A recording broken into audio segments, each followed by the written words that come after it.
Життя дається лише раз, і це найбільший дар, який ми отримали.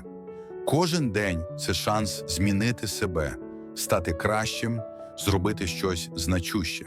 І навіть коли трапляються невдачі, болючі поразки чи розчарування, не варто здаватися. Адже саме через труднощі ми зростаємо, саме через біль ми стаємо сильнішими. Той, хто навчиться бачити у кожному випробуванні можливість, а не кінець, обов'язково прийде до щастя. Бо щастя не завжди в успіху, воно в усвідомленні, що ти не здався, що ти борешся, ростеш і цінуєш цей шлях. Той, хто продовжує рух навіть тоді, коли важко, поступово перетворюється на людину з сильним духом. І саме така людина знаходить справжній сенс життя.